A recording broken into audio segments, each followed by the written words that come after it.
horror movies with friends. Woo! I am your host, Andy Green, aka Wolfmandy Screame, at least for 2 more days. That's right, this is the penultimate episode of this journey. And you know how this goes. 31 movies, 31 friends, 31 drink pairings, and I gotta just go right ahead and introduce my screamed guest. I have Danice Cabanela. I hope I said that right. You sure did. Oh, yes. I always have that slight fear of like, wait, have I said her name out loud before? Oh, Blondie, what are you doing? Are you coming to get me? Oh, are you blowing my cover? Oh, no. Okay, Blondie says, right. The joke is up. The joke is over. Yay. I was invisible. Do we get it? I did look at you. And I was like, yeah, I feel your support. He's right here. I was in the scene with you. You were. Sure. I felt it. Yeah, 100%. thank you. And Danice here is a dear friend, actress, star of Adventure Beast on Netflix, which I've been having on in the background as I edit these episodes. So it's always fun to get an animal fact every now and then. Ooh. Yeah, I don't have one right now offhand. Oh, okay. That's your job. But Danice, what movie did we watch together? We watched Invisible Man on wherever we did. HBO Max. HBO Max, yes, and it was great. Yeah, the 2020 version, directed by Leigh Whannell or Leigh Whannell? Leigh Whannell? Whannell? I don't know. Whannell? I really should know this. No, I just, it's one of those names where... It's like what you said. You know, when you say, you like know the name and then you say it out loud and you're like, is that how hors d'oeuvre is spelled? You know? No is the answer. It's not spelled like that. No. I just always assume I'm wrong. So whenever I say something, I will, even when I knew that I said your name, I knew I said it right. And I still said that. Yeah. Because I guess that was my way of protecting myself if I fuck up, but also sort of trying to be respectful in case I did. Thank you. Yeah. And also, I feel like, in general, in life, people who tend to feel like they're going to be wrong rather than right are smarter people. Oh, yeah. No, that's true. Yeah, people that assume they're right are the problem. Yeah. And yes, I think there are people in Invisible Man like that. Oh, yeah. And this is the 2020 version, the remake. With Elisabeth Moss. And Oliver Jackson-Cohen. Mm-hmm. And those are sort of the 2 actors of now. I mean, there's other Aldis people. Hodge. Oh, yes. Oh, Aldis Hodge is fucking great. Yes. And Storm Reid, his daughter. Yes. Oh, yeah. Yeah. Star of A Wrinkle in Time. Yeah. And Danice, you actually were the one who stepped up, because before we go any further into Invisible Man, I think we need a beverage. and you, tell me what we're gonna sample here. So today, Andy, we've got Harney & Sons Soho Chocolate and Coconut Tea. It's got a really lovely, smooth coconut chocolatey. It's like a Mounds bar in there. Yeah. But like a fancy one. Yeah. Like not artificial Mounds. Yeah. That sounds like something different. Yeah, no, this all is natural Mounds. It's really, really delightful. Yeah, I just want to live in there. It's like luxurious and you know, you feel classier. Oh, well, I look forward to, you brought the classy. I tried to match, but I failed. And no, you did great. Oh, thank you. That's why we're friends. You always make me feel better about myself. And then I added some tea chocolate to the party. So we will have this in addition. So the chocolate coconut tea with, let's see, I'm going to whoosh. That probably did not go very well. This is Fossa chocolate. I got it at Kumquat, an awesome Asian-owned tea and coffee like beverage depot in where it's on York in Highland Park. Oh, lovely. And they have just like all teas and coffees from all over the world. And I want to go there. Yeah, you should. We can go together. Let's go. And this one's called Duck Shit Denkong. And yeah, it's got cacao, cane sugar, cocoa butter, milk powder, and tea leaves. I can't wait to try it. Yeah, let's do it. But here, let's pour. Would you like to pour? I think that your arm is stronger. Yeah, it's hot. It's scary. All right, let's do this. I think you got Me too. This is my first tea pour of the episode. Oh no, the thing fell in. Commit.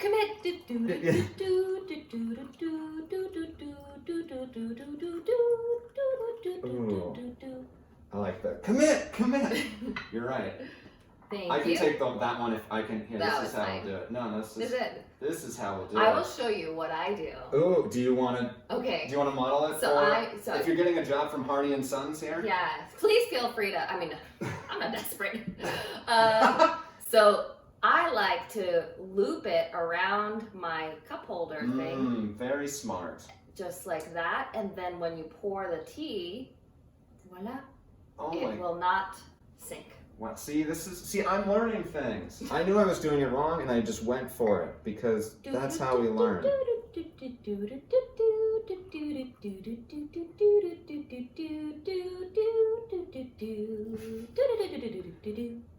Do you have a job as like elevator music? That would be great. That would be great if I this did. is Denise's. Her doo-doos doesn't sound the same. Oh no, your doo-doos were great. And Cheers. This looks really good. Yours looks darker than mine. Well, mine's No, been yours has steeping been for a little bit. Oh yeah, exactly. Shake. Shake your booty. Oh, it still smells so good. Is it too hot? Let's probably burn our tongue. Yeah, don't do it. Wait a second. Oh, that's nice. It actually. It's not. I did a tepid sip. Yeah. Well, this is a really nice pairing. This feels like what you drink when you're recovering from trauma. Oh, yeah. Right? That's actually really, really beautiful. Do you think I so? didn't think about it that way. Well, I mean, I was trying to bring us to the movie, and it sort of does feel like this is a nice. I mean, tea is just always warm and sort of friendly, right? Yeah, it's comforting. Yes. It's really comforting. What happened to him? Adrian's dead.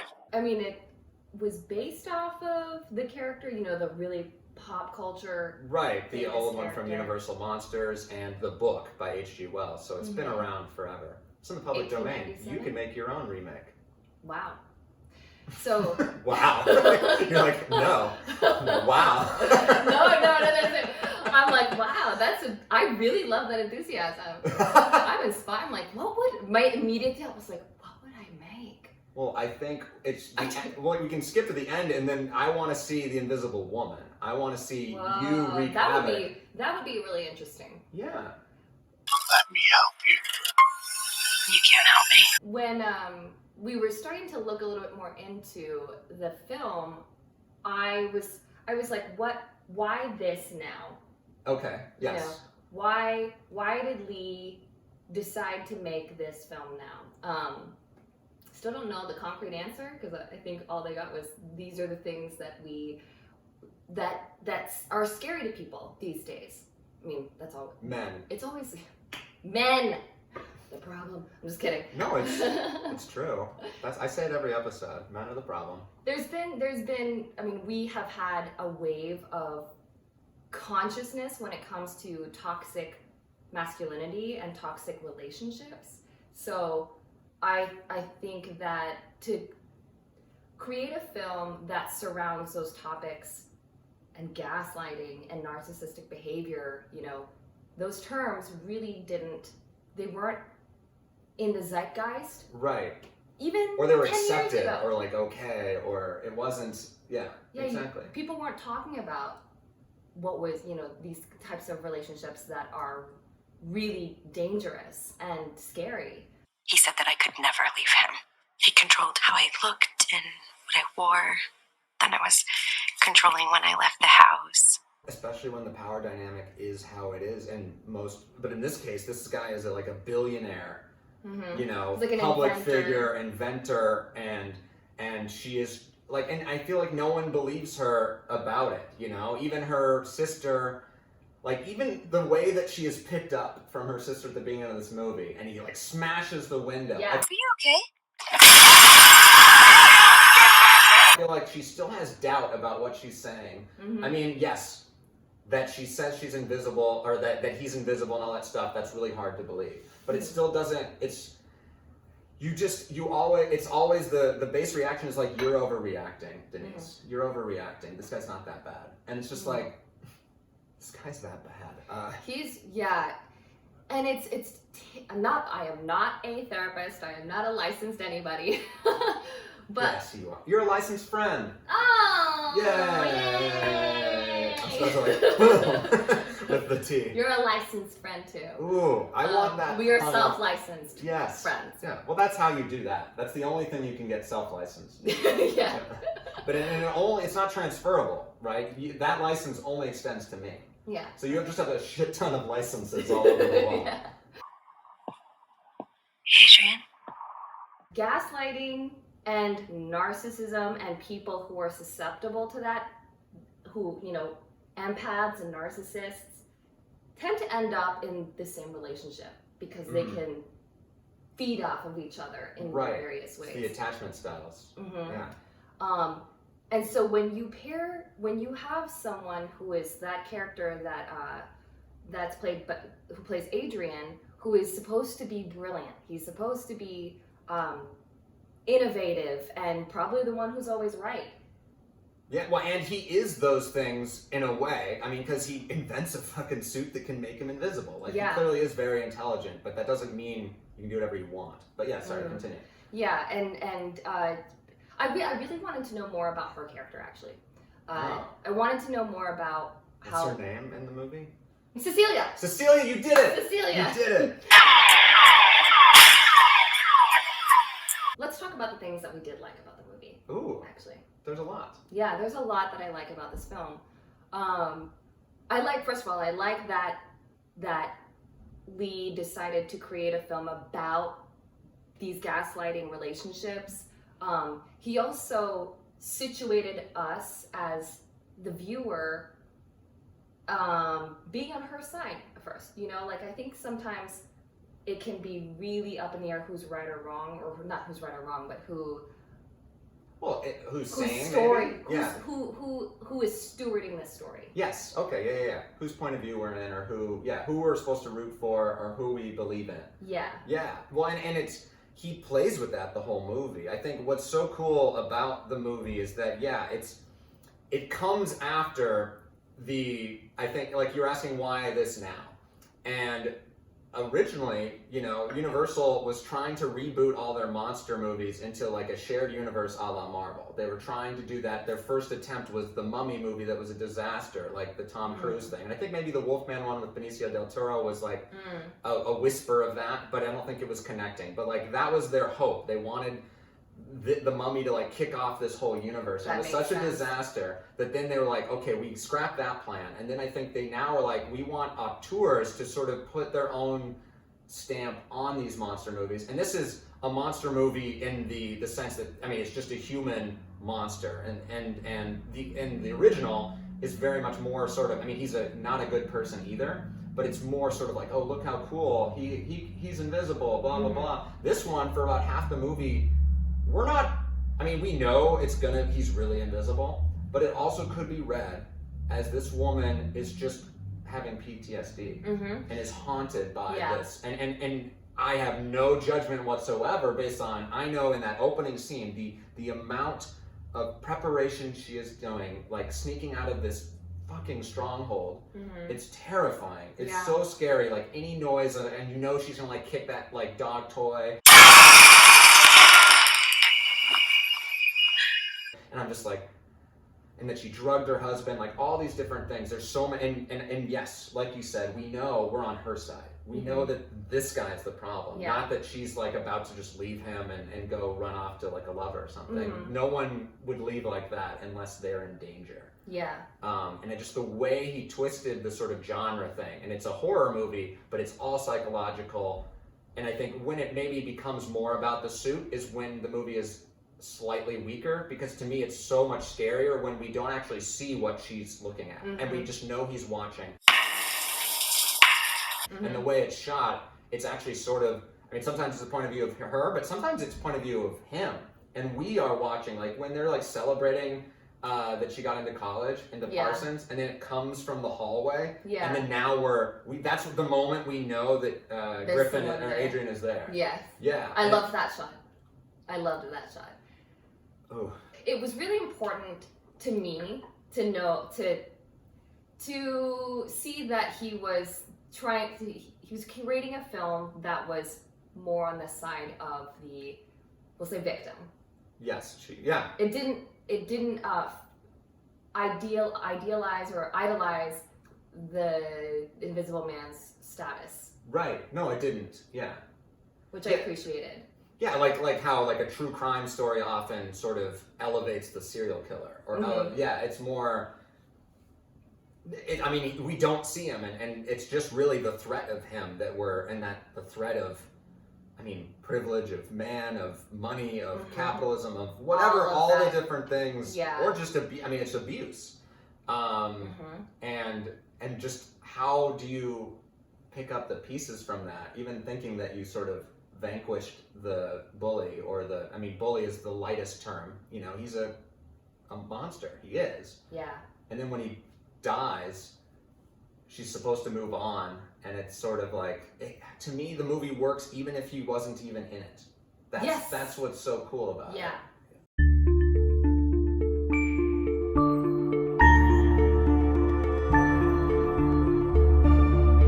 You wanted more on her character. Yeah, I wanted more on her character. I wanted more about, like, that is my one thing that I would have wanted if I were to.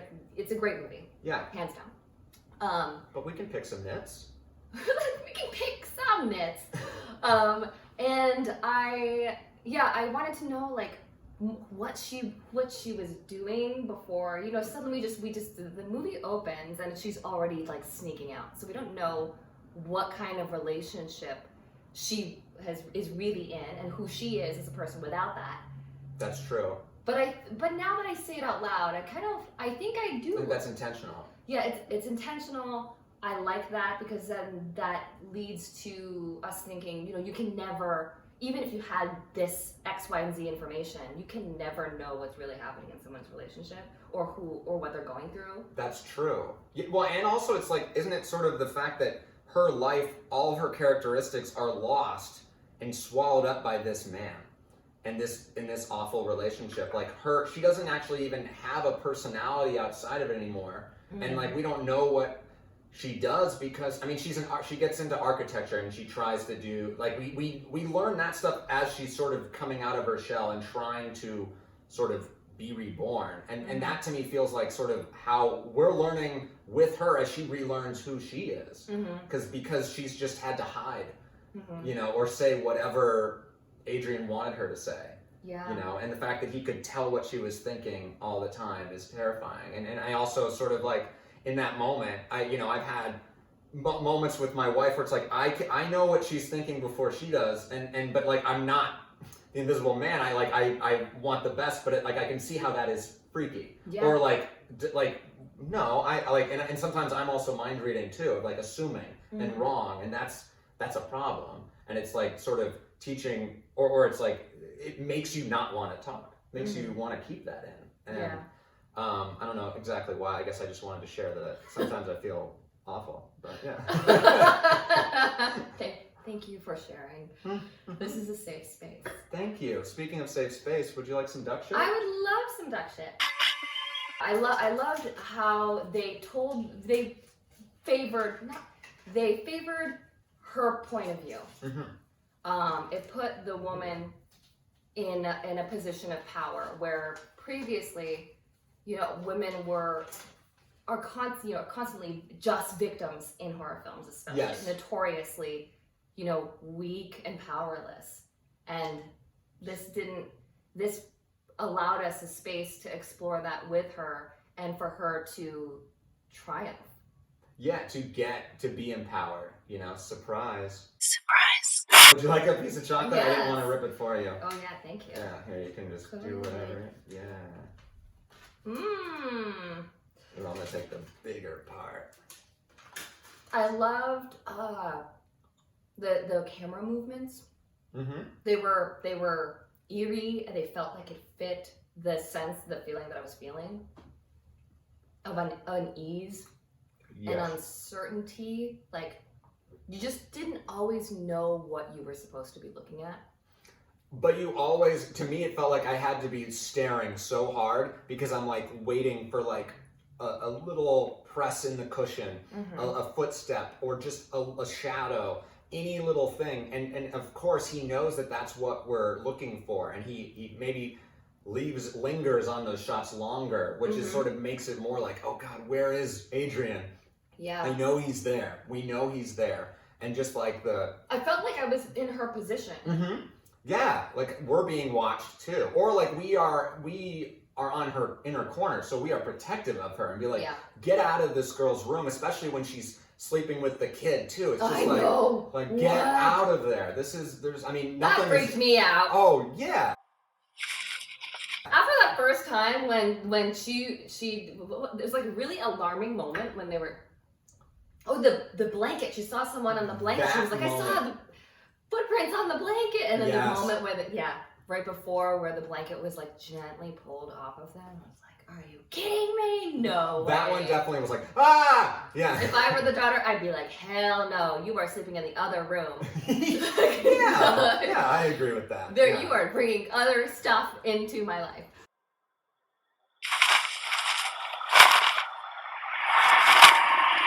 The family dynamic is really interesting, actually. Now you speak to it, like that she stays with Aldis Hodge's character and his daughter, and that they're so wonderful to her until a certain point where she starts endangering the daughter. But it felt like every step of the way he was on her side too, until he had to protect his daughter, and that to me felt very. It was nice. I feel like other movies, maybe he would have been more of a dick sooner. Not a dick, that's not the wrong word, but he would have just like kicked her out sooner. I think he was very patient, it felt like. I don't know, do you know what I mean? Like I just really, it was a very supportive household. Which is another point I want to make, that it's so important for people in that position who are going through something like that in real life to have support systems, because there's just no way anyone can make it out through that kind of abusive relationship on their own. Right. Like you need friends, you need family to help support and therapy. you. And therapy. Yeah. Lots of therapy. I love therapy. Yeah, we're big therapy fans. Yeah. That's what healthy people do.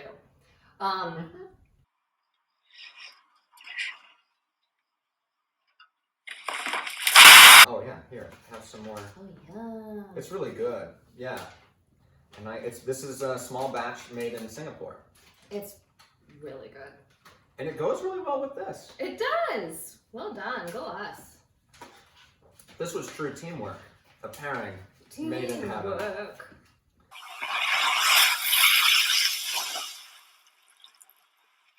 The opening scene of the movie is on water. And we see the waves crashing, and that's how the title sequence. Do you remember that? I love that. I really liked it too. And it was sort of high concept, or like, oh, okay, the waves become the titles. The letters and the... Yeah, but like to me, I always think of waves when I'm in moments of grief or in pain. Like it just feels like, because the waves, they never end, right? And they sort of always come, and sometimes they come out of the blue, sometimes they're bigger than others, and it's just sort of, it set that tone too, of just like, not only is it showing where our location was, because then it tracks up and we're at like, okay, this guy is this is a very wealthy house, and like we're on the Pacific Ocean, coastline there. Yeah. So like it's doing multiple things. It's showing us where we are, but then that foreboding, because this guy is like the waves. He just keeps coming. Yeah, he keeps coming. There is no control that you could have.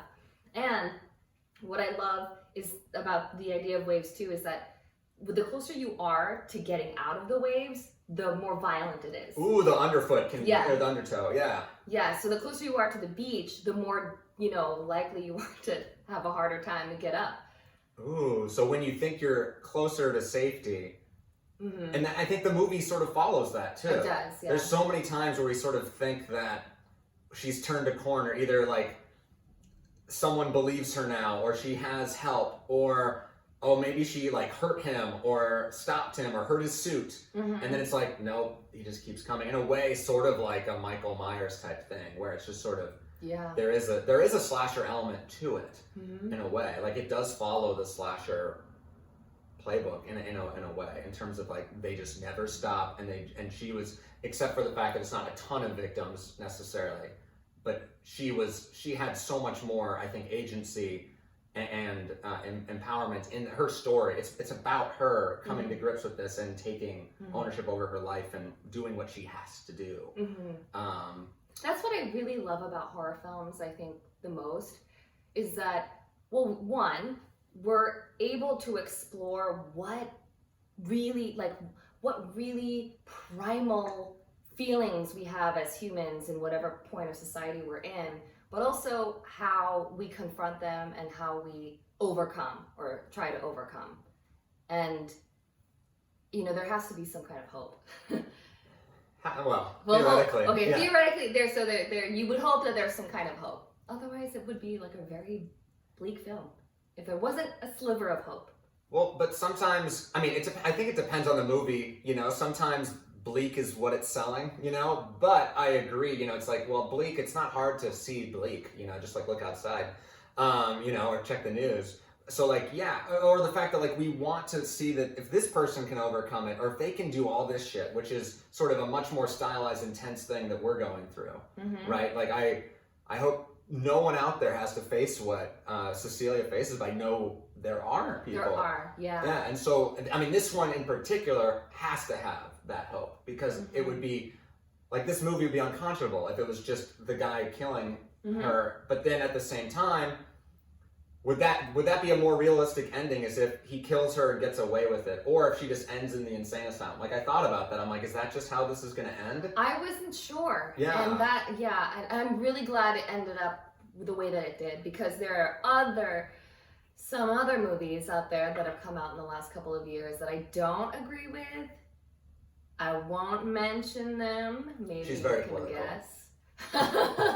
And that I just like, sometimes there are movies that are made and you're like, I don't know who this is for. Who is this for? Because it's not for someone, or, you know, it's not for the victims. It's not for, it feels like when people, or, you know, perpetrators are still put at the forefront, or, you know, murders are put at the forefront of all the newspapers, and nothing about the victims. And I'm just so not about that. Not to say that we can't make movies and have sad endings. I love sad endings, don't get me wrong. But what is the ultimate point that we're trying to make? Right, I think it depends on what this is, and for this one, Yeah. there needed to be some hope. Yeah. I think because it's her movie, and it does seem like it's for her.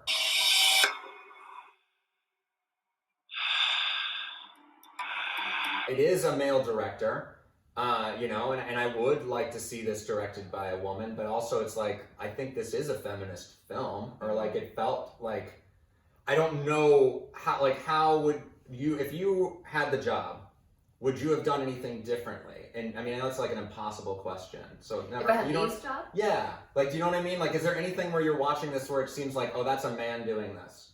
You know, before I even looked to see who was directing, I actually watched the film before because, you know. Oh, yeah, before Yeah. you'd, Yes. oh, okay. Because I wanted to see, I didn't want that to influence my thoughts about it. But anyways, That's a good plan. Yeah, watch the movie on its own merits. Don't come in with preconceived notions about who's directing, who's starring, what you want. That's the best way to go into a movie. But yeah, so.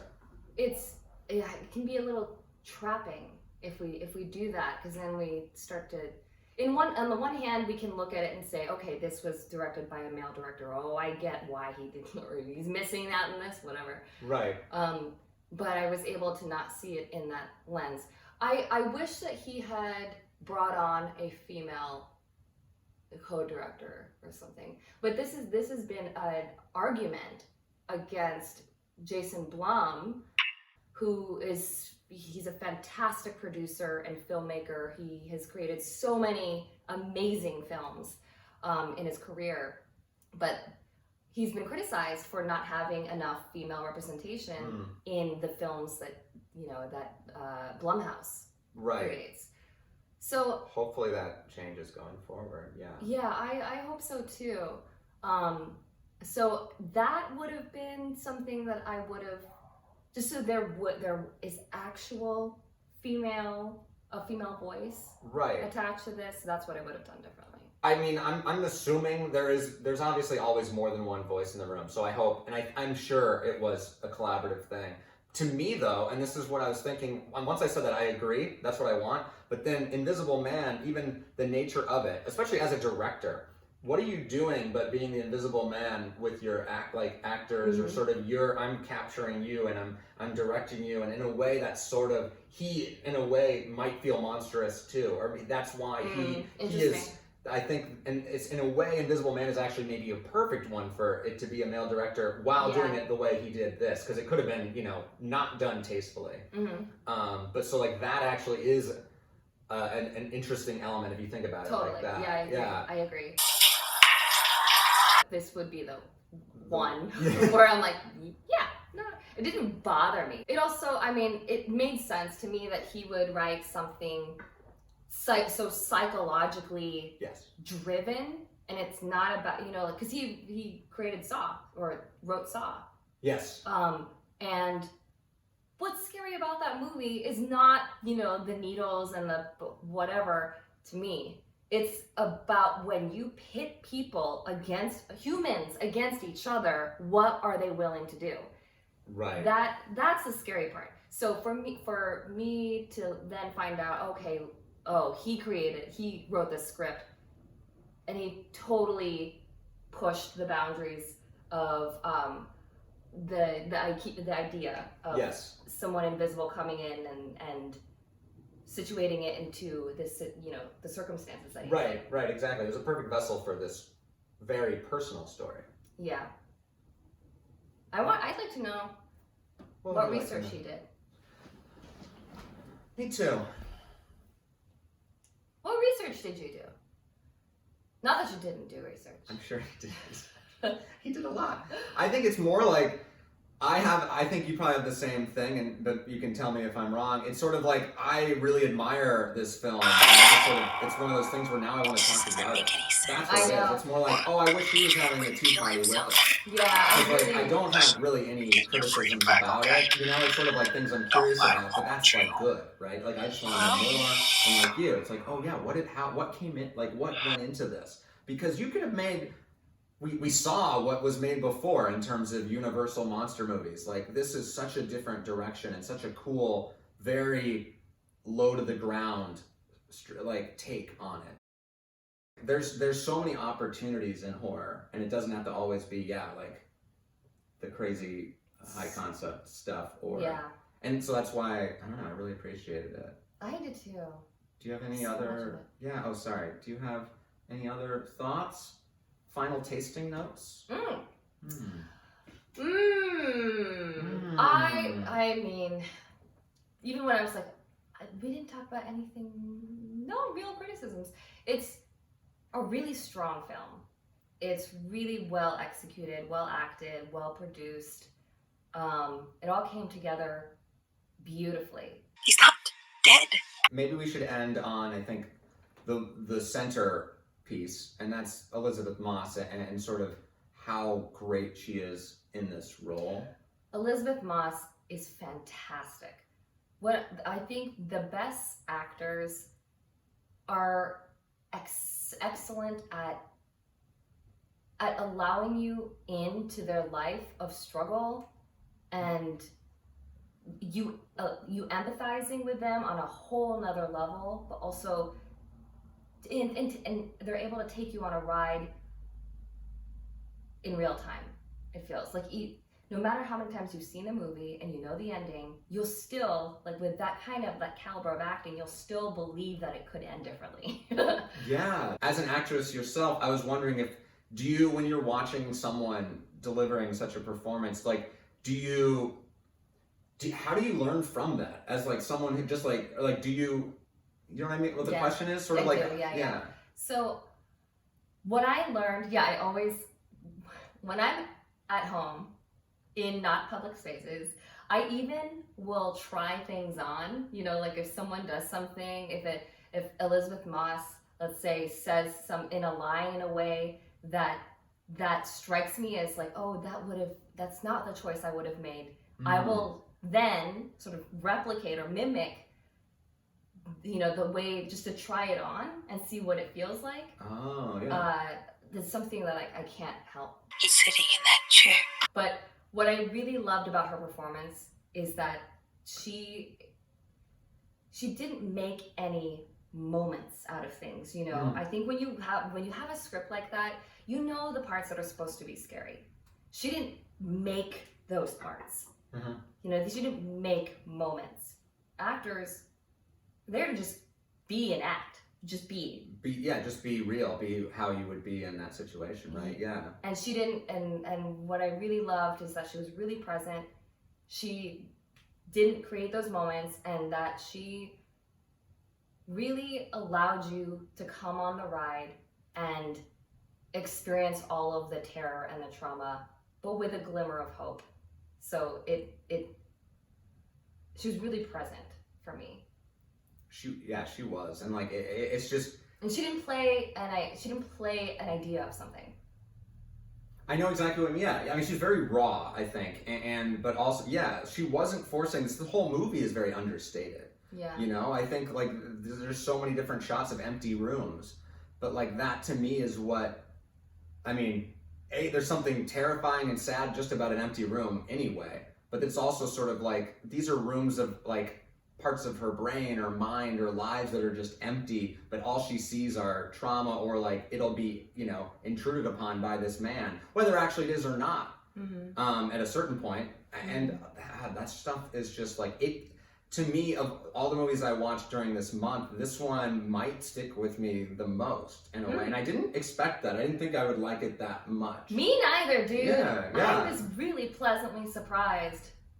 Yeah, I'm glad you told me to, like, can we do a different one than whatever I suggested? And I'm like, it wasn't a bad suggestion. I don't know. We wanted Elisabeth Moss in our lives. We wanted Invisible Man. Yeah. And it sort of feels fitting to kind of end on a modern note, and sort of, this is where horror is now, and it sort of makes me really excited to see what Danice is going to be in 2022. Ooh.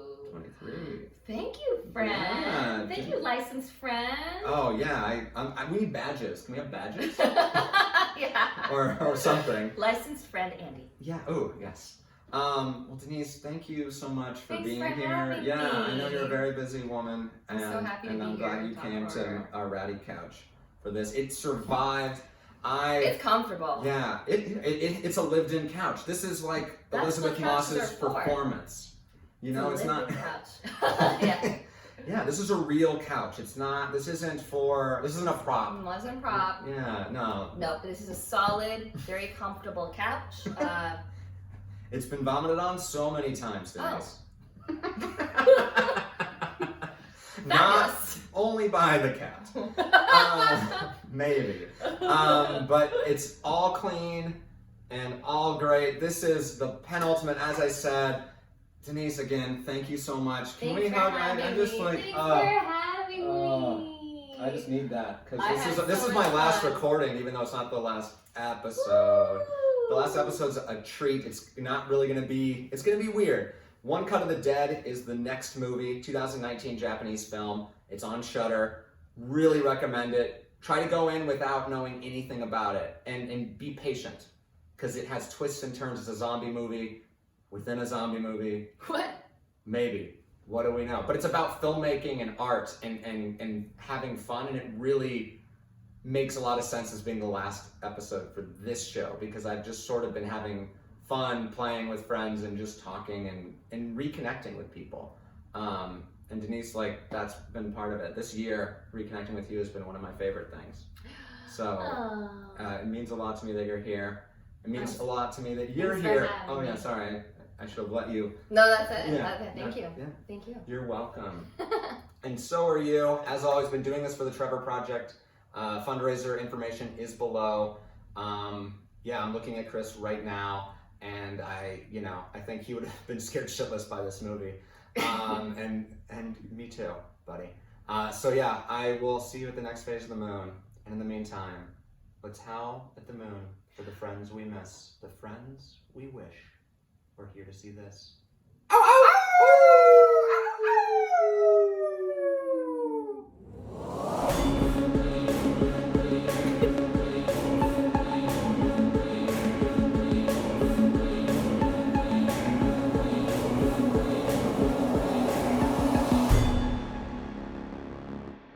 Blondie.